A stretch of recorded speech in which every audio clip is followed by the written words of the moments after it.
Paul's letter to the Romans. Check out the first video where we explored who Paul was, why he wrote this letter, and where we trace the core ideas of chapters 1 through 4. That all humanity is hopelessly trapped in sin and needs to be rescued. That this rescue is not going to happen by people trying to obey the laws of the Torah. Rather, God's righteous character has moved him to rescue the world through Jesus' death and resurrection so that he could create a faith-based multi-ethnic family of Abraham as his people. Now, in the remaining 3 movements of the letter to the Romans, Paul is going to develop these ideas even more. So remember, Paul's exploration of justification by faith, that when people trust Jesus' death and resurrection was for them, they're given a new status, the right with God, they're placed in a new family, the covenant people of Abraham, and they're given a new future, the hope of a transformed life. Now Paul wants to show how this reality should reshape every part of our existence, because being in this family means being a part of a new humanity that God is creating through Jesus and the Spirit. So Paul goes back to the first human character of the biblical story, Adam. His name means humanity. And Adam, like all humanity after him, has chosen sin and selfishness. And so everyone faces God's judgment because we've become slaves to sin's influence, resulting in death. But then Paul contrasts Adam with Jesus, who he says is the new Adam, a human who lived in faithful obedience to God, shown through his act of sacrificial love. And now Jesus offers his life as a gift to others so that they can be justified before God. And so Jesus stands as the head of a new humanity that is being transformed by this gift, which leads him to chapter 6. Paul reminds these Christians in Rome that choosing to follow Jesus means leaving their old Adam-like humanity and entering into the new Jesus-like humanity. And their baptism was a sacred symbol of that transition. Their old humanity died with Jesus, and their new humanity was raised with him from the dead. So when a person trusts in Jesus, their life becomes joined to his life. What's true of him is now true of them.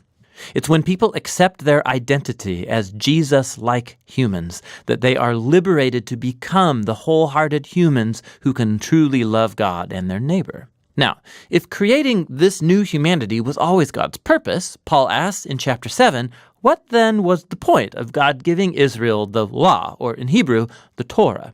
Now, side note, when Paul uses this word law, he sometimes means the storyline and message of the first 5 books of the Bible, but other times he's more specifically referring to the hundreds of commands given through Moses and that are found in the Torah. The second meaning is Paul's focus here. What was the purpose of all those commands? Paul says that the commands of the Torah were good. They showed God's will for how Israel was to live. But if you read the storyline of the Torah, Israel broke all those commands. The more laws Israel received, the more they replayed the sin of Adam and rebelled. So even when God gave his people specific moral rules to obey, that did not fix the problem of the sinful human heart. And so paradoxically, these rules made Israel even more guilty. But Paul says that paradox is the point.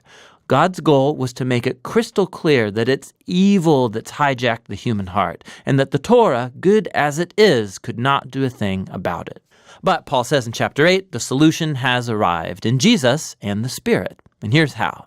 The commands of the Torah acted like a magnifying glass. It focused the problem of the human condition into one place, the people of Israel.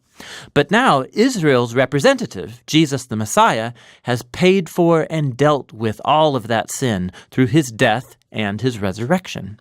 And now Jesus has released his Spirit into his new family to transform their hearts so that they can truly fulfill the call of all the Torah's commands to love God and neighbor. And there's more. God's renewal of human beings is the first step of his larger mission to rescue and renew all of creation, making it a place where his love gets the final word. Now you can see how chapters 1 through 8 are one long flow of thought here, but it raises some other questions. If all of this was God's purpose, what is the current status then of Paul's fellow Israelites who don't acknowledge Jesus as the Messiah? How does this story fulfill God's promises to them? Well, Paul begins in chapter 9 with his own anguish over fellow Israelites who don't think Jesus is their Messiah. And it leads him to reflect on Israel in the past from the Old Testament story. And he reminds us that simply being an ethnic Israelite, a physical descendant of Abraham, never made one automatically a faithful member of the covenant family. Paul shows us how God has always selected a subset from Abraham's family to carry on the line of promise. And his point is that now that line of promise is carried on by those who follow Jesus. He reminds us that for a long time, people inside and outside Abraham's family have rejected God's will. He reminds us of the story of Israel and the golden calf and of Pharaoh's rebellion. He shows us how God was able to orchestrate events so that people's rejection of him actually accomplished his redemptive purposes. And so in chapter 10, Paul turns his focus to Israel in the present. The reason many Israelites reject Jesus is because they're basing their covenant relationship with God on their performance of the commands in the Torah. And so sadly, they don't recognize what God has done through Jesus to create a new covenant family on the basis of faith. And so Paul asks in chapter 11, what is Israel's future? Has God written off his people? No, he says. There are tons of Jewish people, including himself, who do recognize Jesus as their Messiah, but there are also a lot who don't. But God has been able to use their rejection for his own purposes. It's caused the gospel to spread even quicker and farther into the Gentile world, making the family of Abraham even larger and more multi-ethnic.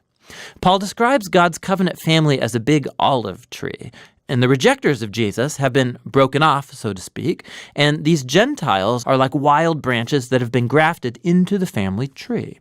However, Paul says, one day Jesus will be acknowledged by his own people. He doesn't offer any details about how. Paul simply trusts God's character and promise that he won't give up on his covenant people. Which transitions into the final section of the book, chapters 12 through 16. But remember the big picture. Because of their faith in Jesus, Jews and Gentiles are now together Abraham's family, that new humanity that's being transformed by God's Spirit. And so, this is how God's fulfilling his ancient promises. Therefore, the only reasonable response is for these Jews and non-Jewish Christians to be unified as the church. In chapters 12 to 13, he shows that this unity will come from a commitment to love and forgive each other. Love will look like everybody using their diverse gifts and talents to serve one another in the church. And it will also mean humility and forgiveness. When these different ethnic groups and cultures come together in Jesus, conflict is inevitable, and it can only be overcome through the hard work of forgiveness and reconciliation. This is how they will show the greatest of Christian virtues, love, which fulfills the Torah's greatest commands to love God and love your neighbor as yourself. In chapters 14 and 15, he focuses specifically on the issues that are creating ethnic divisions in the Roman church. These are disputes about the Jewish food laws and the Sabbath. And Paul says these practices don't define who's in or out of Jesus' family. And if people differ over these culturally important but non-essential issues, they need to learn how to respect each other's differences. And it's in this way that love will heal and unify Jesus' family. Paul closes the letter by first commending Phoebe, who's a key leader in the church of Cenchreae. She had the honor of carrying and perhaps even reading this letter aloud to the Roman churches for the first time. Paul then concludes by greeting all the people that he hasn't seen for a long time, and that's the end. Whoa.